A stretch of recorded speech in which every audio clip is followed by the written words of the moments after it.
I thought it would save me time, cutting through the forest trail after my GPS rerouted.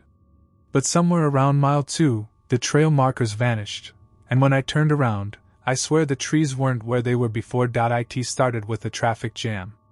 I was heading to my cousin's wedding in upstate New York, running late thanks to a construction detour near Albany. My GPS rerouted me onto a scenic byway that dipped in and out of state forest land. Beautiful, sure, but slow, endless switchbacks and not a single place to pass. When the route suggested a local shortcut, I bit. It took me onto a narrow county road that eventually turned to gravel. A minute later, it told me to turn left, right onto a public hiking trail. I laughed out loud. You've got to be kidding me. But the trailhead had a parking area, a sign, even a posted map. And according to the GPS, it cut directly through the woods and reconnected with the road on the other side, saving 20 minutes. I checked the map, 2.5 miles. I had good shoes on, and my suitcase had wheels. Seemed dumb, yeah, but also like the kind of thing I'd laugh about later. Besides, I was desperate. I parked, locked the car, grabbed my backpack and suitcase and started down the trail. At first, it was nice. Cool, quiet, with birdsong and the scent of damp pine needles. The path was well maintained, clear and easy to follow.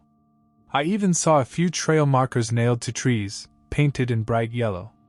About a mile in, I paused to check my phone. No service. Not surprising. I kept walking.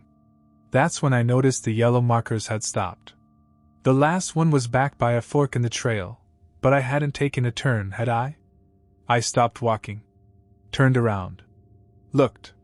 The trees felt different. Not wrong, exactly, just off. The way they stood, the way the path twisted, like it had shifted behind me when I wasn't looking. I decided to backtrack. Just in case. But the fork wasn't where I thought it would be. I walked 10 minutes in the direction I'd come from and never found it. Not the marker, not the turn, not even the sound of the road I'd left behind. That's when the wind changed. No joke. 1 minute it was dead silent, the next it hit hard from the east, cold and fast, like a storm blowing in. But the sky was clear.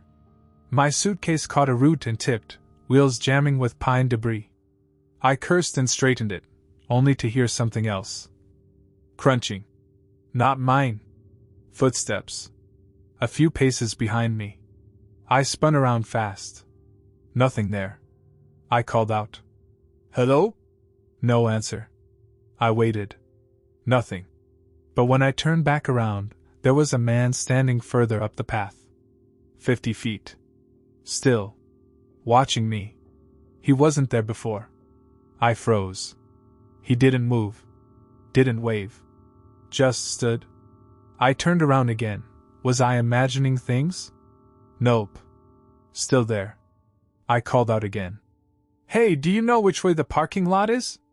He didn't answer. Then he took a step forward. One slow, deliberate step. And that's when I knew he hadn't just wandered onto the trail. He was waiting. The suitcase slowed me down. He took another step forward. Not fast. Not threatening, on the surface.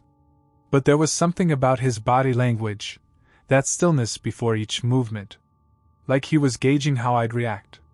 Like he was used to people running. I wasn't about to give him the satisfaction. I backed up slowly, pulling the suitcase behind me. Its wheels scraped against roots and gravel, catching on every imperfection in the path. My pulse hammered in my neck. He took another step. Hey, I said, my voice breaking slightly. I'm calling the police. No signal. I knew that. But I pulled my phone out anyway, tapped frantically, held it up in the air like that would summon a tower from thin air. The man didn't care. He just watched. Then, he smiled. I turned and ran. The suitcase immediately flipped. I let it go. Branches whipped at my face.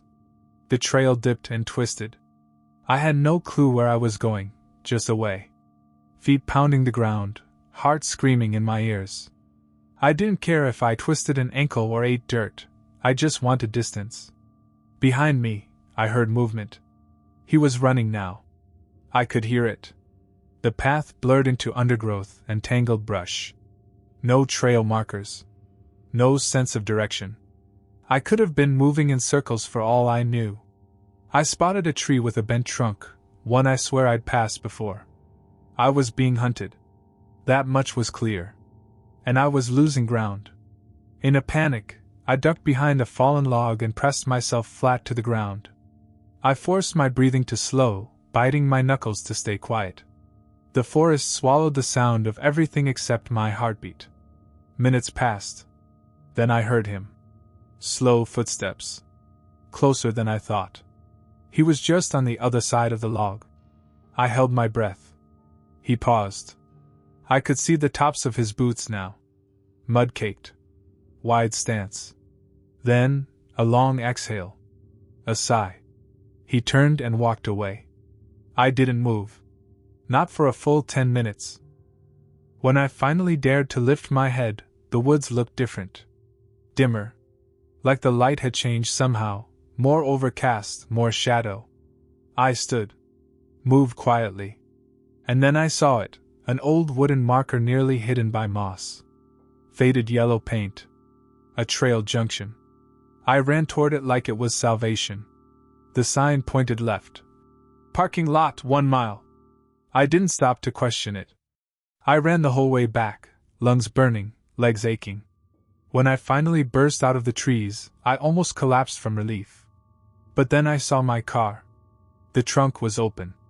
The contents of my suitcase, clothes, shoes, my cousin's wedding gift, scattered across the gravel. My driver's door hung wide. And the GPS screen? Shattered. I scanned the woods behind me. Nothing moved. No sound. I didn't waste time. I scooped up what I could, slammed the doors, and floored it out of there. I made it to the wedding. I never told anyone the full story. But here's what I think about now, every time I pass a trailhead or see a shortcut offered by some chirpy voice on my phone. He didn't follow me. Because he didn't have to. He wanted me to bring the fear with me. And I did. I saw the bridge on the map, a small, winding path through a forest preserve. What I didn't see until it was too late was the figure standing on the other side, just watching my car roll slowly toward them. It was supposed to be a relaxing drive. I just wrapped up a 2-week freelance project and decided to take the long way home, a meandering route through the southern edge of the Appalachians. Early spring, no bugs yet, the windows cracked, just enough breeze to make the pine trees sing. The kind of trip you take to clear your head. That's how it started anyway. By the time dusk settled in, I realized I was deeper into the backroads than I'd intended. No gas stations.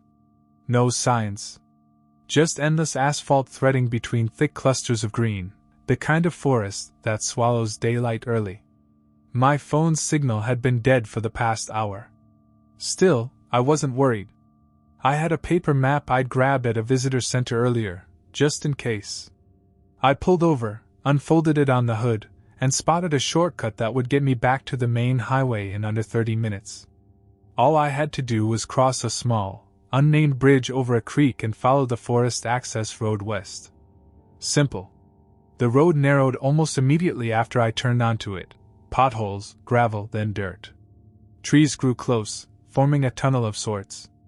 My headlights reached maybe 20 feet before dissolving into murky darkness. I slowed to a crawl. 10 minutes in, I hit the bridge. It was old. Wood planks. No guardrails. Just wide enough for one car. The kind of structure you pray doesn't collapse under you. I leaned forward, squinting into the headlight haze. On the other side of the bridge, barely illuminated, stood a person. They weren't moving. Just standing there, right at the far edge, like they'd been waiting for me. I stopped the car. For a long minute, we just stared at each other. I couldn't see their face. They were wearing a hood, hands by their sides. No backpack, no flashlight, no bike. Just standing in the middle of nowhere, in the middle of the forest, at twilight. I tapped my horn, quick, polite. A hey there kind of honk. They didn't react. Another tap. Nothing. I waited. The engine idled low, a dull hum in the silence. No birds. No wind. Not even the rush of the creek below. Just this stillness. Then the figure lifted their right hand. Not waving. Just slowly, deliberately, pointing. At me. I threw the car in reverse. The tires spun a little on the dirt, but I backed off the bridge fast and hit the brakes. My pulse was tapping out a code in my ears. Warning, warning, warning. When I looked back, the person was gone. No footsteps. No rustling. Just gone. I didn't know whether to feel relieved or more terrified. The map didn't show any alternate routes nearby. I'd already committed to this detour. But there was no way I was crossing that bridge now. I backed up another 100 feet and killed the engine, letting the quiet settle around me. Maybe they were just a hiker. Maybe I startled them. But something told me no. I cracked the window an inch and listened. Nothing. Then, a single, metallic creak. From behind me. I turned and looked out the rear window. And there, halfway across the bridge now, was the same figure. Still pointing. Still staring. You can't drive through fear. I snapped into motion.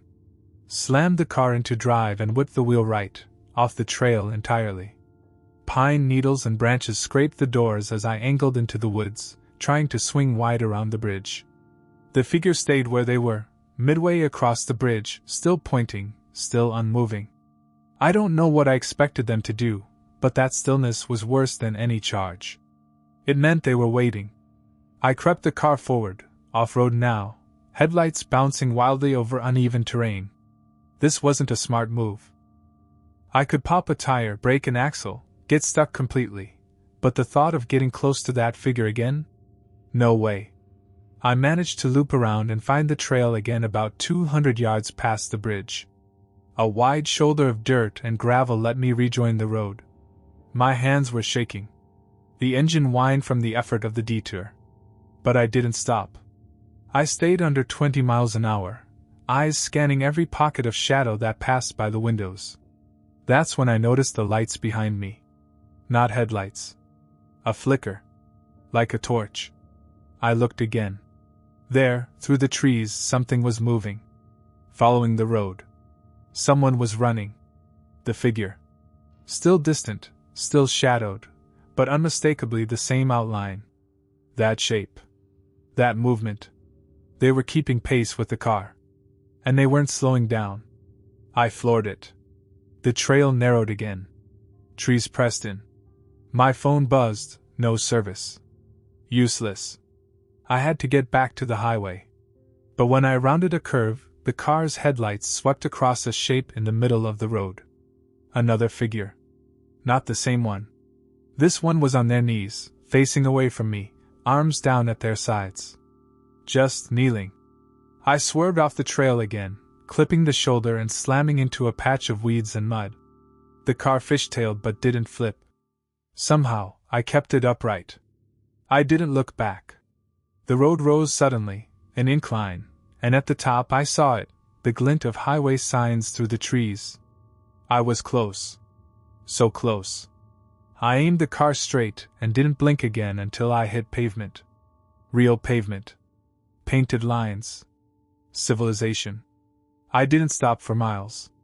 Didn't breathe right until I hit a town, found a gas station, parked beneath the fluorescent lights, and sat there shaking with the engine off.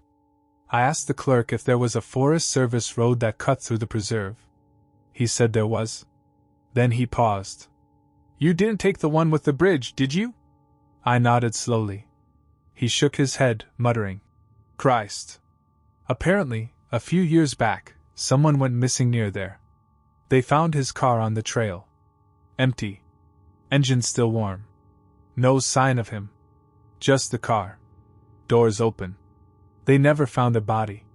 The road was supposed to be closed now, but people still found ways in. People still thought it was a shortcut. I didn't tell him everything. I didn't tell anyone. But I've thought about that figure ever since. The pointing. The stillness. The second one on their knees. What were they doing? Waiting? Warning? Or worse, were they trying to get me to stop? Because that's the thought that haunts me. What happens if you do? The screaming didn't sound human. It came from somewhere deep in the trees, past our tents and the edge of the firelight. By the time we realized it wasn't just an animal, one of us was already gone. It was supposed to be the trip that brought us back together. Four friends, all mid-20s now, trying to recapture some kind of high school magic. 2 cars, 3 tents, one long weekend in the Allegheny National Forest, just us, trees, and time. We picked a primitive site miles from anything, no cell reception, no facilities, just a fire ring, a clearing, and an unmarked trail that looped through the hills behind it. Perfect. The first night was nothing but good vibes. We drank too much, roasted marshmallows, passed around old stories and inside jokes like they were still warm. Dean played music off a charged Bluetooth speaker until the battery gave up. Erica and I sat closest to the fire, legs stretched out into the dirt, both a little too quiet to be truly drunk. The woods pressed in around us. You know that feeling you get out in the wilderness, when the silence goes too deep? Not just quiet, but bottomless. Like if you scream, the trees will listen, but nothing will answer? Yeah. It was like that. Around midnight, we called it and zipped into our tents. Mine was solo. I liked the space. That first night I slept fine. But around 5 a.m., I woke up freezing. The fire was out. The air was damp. I unzipped just enough to breathe in the cold and stared at the ceiling of the tent, waiting for sleep to come back. Then I heard the scream. Far off at first, high-pitched, raw, ragged. Like something huge was dying, but trying not to. I sat up fast. It came again. Closer.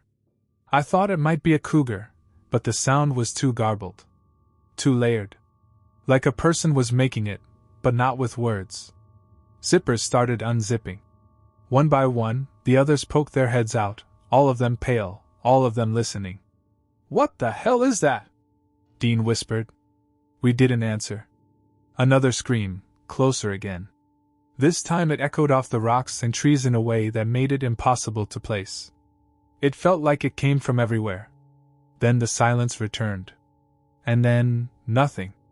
We sat there for 20 minutes, watching the fire pit glow cold. Eventually, when no more sounds came, we crawled back inside, but no one really slept. The next day, no one wanted to talk about it. I brought it up once, just casually, and Erica shut it down hard. "Some kind of fox," she said, not looking at me. "They scream." Dean didn't say anything. Milo was quiet too. He kept glancing at the tree-line, like he was waiting for something to move. We should have packed up. We didn't. That night, the tension was thick. Nobody drank. We just sat around the fire, all eyes darting toward the dark. Dean kept flipping the hatchet in his hand like a nervous tick. When we finally turned in, we all agreed, no one goes into the woods alone. No matter what. Around 2:30 a.m., I woke up to the sound of footsteps. Fast. Crunching leaves. Moving away from camp. I unzipped my tent just in time to see a figure vanish into the trees. I called out, "Dean?" No answer. Then the screaming came back. But this time, it was louder. Closer. And different. Because this time, it was his voice. We split up anyway. Dean's scream ripped through the trees, shaky, terrified, and unmistakably his. We bolted out of our tents at once, all of us wild-eyed and barefoot in the cold dirt. Milo already had his boots on and a flashlight in hand. Erica looked like she was on the verge of puking. "Where'd he go?" she demanded. I pointed into the woods. "That way. I saw him running." "Why would he go alone?" she whispered. The answer came to me like a punch. The scream had lured him. Same as it had almost lured me. We didn't think. We grabbed 2 flashlights, a walkie from the car, and the hatchet Dean had left by the fire ring. Then we went after him. The forest at night is a different beast. The flashlight beams pierced maybe 20 feet ahead, just enough to see the trees reach out like skeletal arms, the underbrush shivering with unseen things. Every step was crunching leaves, snapping twigs, and whispering wind. It was like the woods were trying to cover up every sound we made. I kept calling his name. No answer. Milo kept pace next to me, gripped tight on the hatchet. Erica followed behind, silent. We moved for maybe 10 minutes, chasing nothing but panic. Then the walkie crackled. Static. A burst of white noise. Then his voice. Weak. Warped.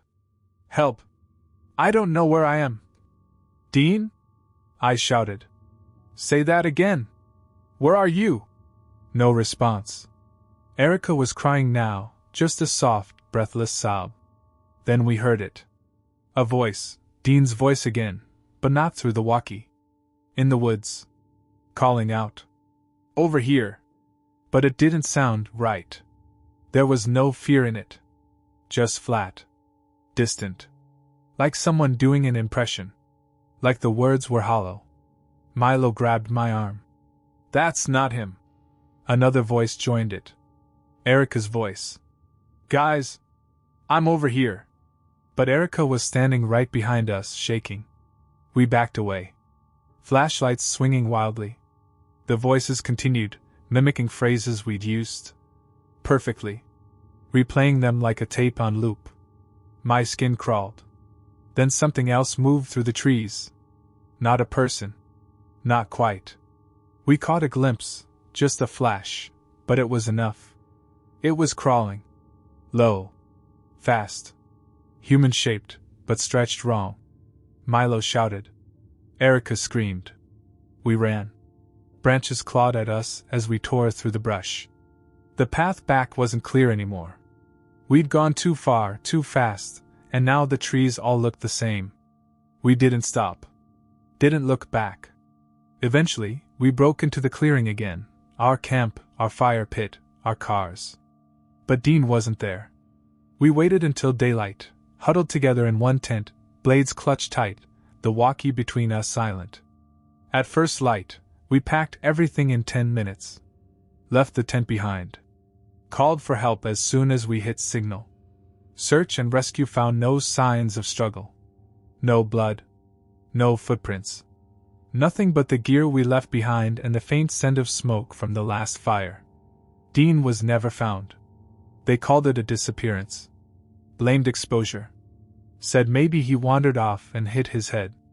But we know better. We know something in that forest wanted to be heard. Something that could wear your voice like a mask. And now, every time I hear someone call my name in the distance, I don't answer. I only check the trail cam footage out of curiosity. But there, between midnight and 3 a.m., was frame after frame of a man standing completely still, just outside the glow of my fire, watching me sleep for hours. I got into solo camping a couple years back. I'm not antisocial. I just needed something that made me feel real again. You know that feeling? Like life gets too plastic, too predictable? The forest? That's the antidote. I'd drive out on weekends, pick a backcountry site, and set up for the night. No phone. No distractions. Just fire, cold air, and time to think. One of my habits was setting up a trail camera. Not for wildlife or anything, just for fun. I'd point it toward the campsite, mount it to a nearby tree, and let it record the overnight time-lapse. I like seeing the fire flicker down, the shadows shift, maybe catch a raccoon sniffing around. Never anything scary. Until that one trip. It was late October, nights cold enough to keep most people indoors. I drove into a dense patch of state forest in Pennsylvania, parked at a hunter's lot, and hiked 3 miles in. The spot I picked was perfect. Flat. Dry. Surrounded by thick pine. No other campers, no foot traffic, not even trash. Just me. I set up camp fast, tent, tarp, firewood. I mounted the trail cam to a tree at the edge of the clearing, facing my tent and fire ring. Hit record. Forgot about it. That night, I had chili from a thermos and watched the flames die slow. Coyotes called in the distance. Classic. I crawled into my tent around 11, zipped in tight, and slept with my hat pulled low. I'm a deep sleeper once I'm out, almost dead to the world. When I woke up, the fire pit was cold, and the woods were still. Everything looked untouched. Normal. Except for one thing. A long scratch down the side of the trail cam's casing. I figured it was a branch, or something. The forest has teeth. Didn't think twice. Until I got home and checked the footage. It started the way it always does, me sitting by the fire, poking embers, sipping from a mug. I fast-forwarded through the hours like I always do, watching the tent slowly grow darker, the shadows crawl up the trees. Then, just before 1 a.m., something changed. The motion indicator ticked red. The next frame? A man. Just standing there. Not in the camp. Not close. But at the edge of the firelight, deep in the dark. Motionless. Facing the tent. Me. I paused. Rewound. Played it slower. He hadn't walked in. He just appeared. Frame 1, nothing. Frame 2, him. I thought maybe it was a trick of the lens. Some branch, some optical illusion. But no, he cast a shadow. His arms were down. His head tilted slightly forward, like he was peering in. I kept watching. For 2 hours he didn't move. Not a step. Not a twitch. Just watched. At 3:07 a.m., he was gone. Next frame, empty. I zoomed in, frame by frame. He never walked away. Never turned. He was just there, and then he wasn't. I sat in front of the laptop with chills down my spine, stomach knotted tight. It wasn't a hiker. Not at that hour. Not standing like that. Not without gear or light. And he wasn't looking at the fire. He was watching the tent. Watching me. You don't wake up from this. I didn't sleep the night I watched that footage. I just sat there, frame after frame, trying to convince myself I was wrong. That it was a trick of the shadows. That maybe someone wandered through. That he didn't know I was there. But the camera doesn't lie. The next morning, I checked everything, timestamps, GPS metadata, even the backup SD card. Same footage. Same man. Same unblinking stillness for 2 hours. I felt sick. Then I remembered the scratch on the trail cam's case. And that's when it hit me. He touched it. He'd walked up to the camera. Closer than the fire. Closer than the tent. The camera's lens was wide angle, distorting distance slightly. That edge of the firelight. I thought he stood in. No. He was maybe 15 feet from me. I zoomed in on the image. His face was obscured by a hood. I couldn't see his eyes. But his stance was too familiar, like he knew how to stay just outside the center of light. Just far enough to be real, but not recognizable. He was comfortable there. The next day, I called a park ranger station, not 911, but close. I told them I'd seen possible unauthorized activity near my site. Left it vague. Just enough to raise concern. They said they'd send someone out to check the area. Probably a poacher. Maybe a lost camper. But I could hear it in their voice. They weren't taking it seriously. I uploaded the footage to a backup drive. Then I started packing. I canceled all my camping trips for the rest of the year. No more solo nights. No more deep forest. I told myself it was a one-time thing. Until 2 weeks later. When I checked my mail. There was no return address. Just a manila envelope with my name on it, handwritten in thin, sharp strokes. Inside, a photograph. Grainy. Black and white. Printed on cheap paper. It was a picture of me. Sitting by the fire. Taken from behind a tree, just beyond the camp. The same night. The same angle as the trail cam, but not from the trail cam. Someone else had taken it. And at the bottom, scrawled in pencil. You sleep deep. I moved 3 days later. New town. New address. New habits. No more trail cams. No more solo trips. And I never sit with my back to the trees anymore. But sometimes, I still hear the click of branches behind me. And I wonder if he followed me. If he still watches. If somewhere out there, there's a camera lens catching the flicker of light. And someone waiting in the dark beyond it. The forest ranger told me the trail was closed. Washed out. Dangerous. But the old paper map I found in the glove box showed a different path, and I followed it. I never should have trusted a route that wasn't supposed to exist. I'd been living out of my truck for 3 weeks. Breakup. Job burnout. A general sense that I didn't know who I was anymore. So I packed a duffel, grabbed a second-hand Coleman stove, and hit the road with no plan except keep moving.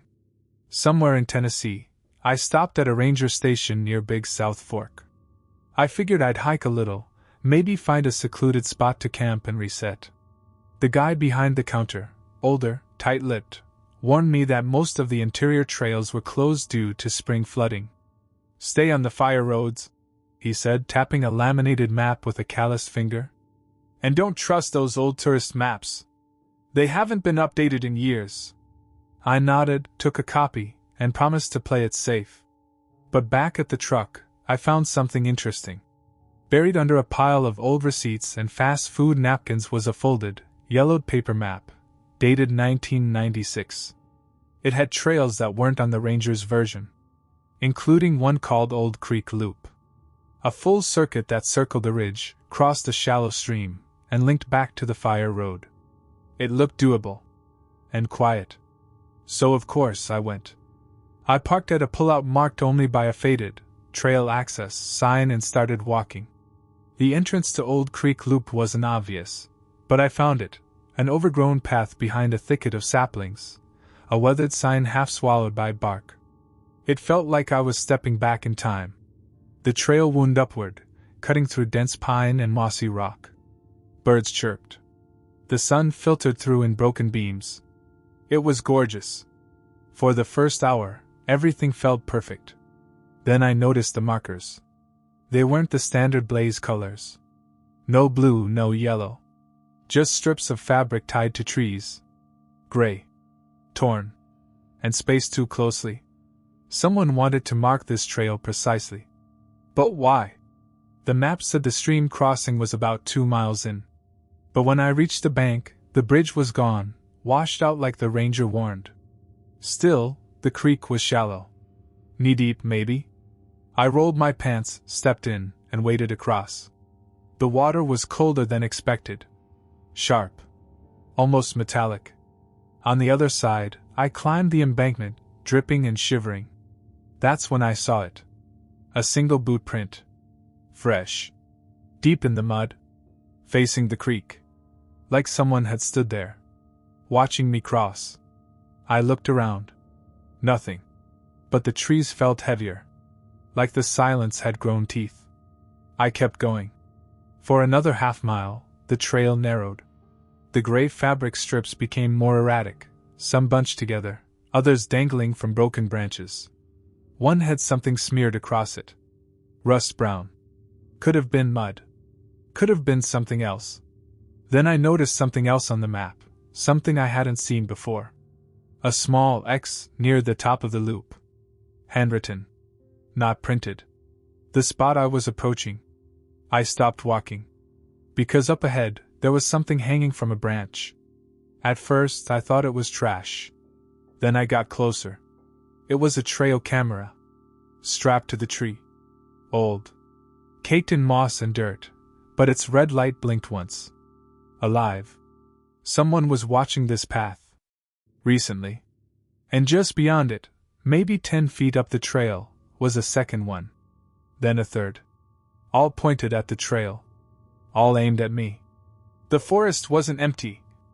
I stepped backward. The third camera had a cracked lens, but the red light still blinked, slow, steady, like a heartbeat.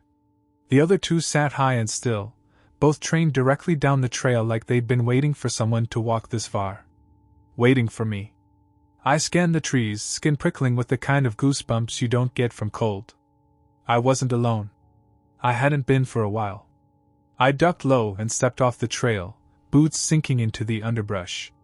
My every instinct screamed one thing. Get out. Now. But when I turned to retrace my steps, something was off. The trail looked different. The branches, lower, thicker. The undergrowth, deeper. The markers were gone. No gray fabric. No path. Just wall-to-wall green. I spun in a slow circle, trying to calm my breathing, trying to find any familiar reference. A rock, a downed tree, even the sound of the creek. But the forest was too dense. Too quiet. And then, a voice. Far behind me. Not shouting. Not calling for help. Just talking. Steady. Measured. Like someone narrating a video. Like someone giving a play-by-play. I couldn't make out the words. But it was getting louder. I crouched low and began to move parallel to where I thought the trail had been. Branches scraped my face. Twigs snapped underfoot. Then I saw it, another camera. Mounted low. This one was newer. Cleaner. A modern model. And pointed into the woods, not at the trail. I froze. Because right behind the camera was a tent. A small, camo-patterned bivvy, half hidden by brush. No lights. No movement. But the flap was open. And inside I saw two things. A small laptop, battery light blinking. A rifle propped against a pack. And on the screen, footage. Live. From one of the trail cameras I'd passed. It was showing me. About 2 minutes ago.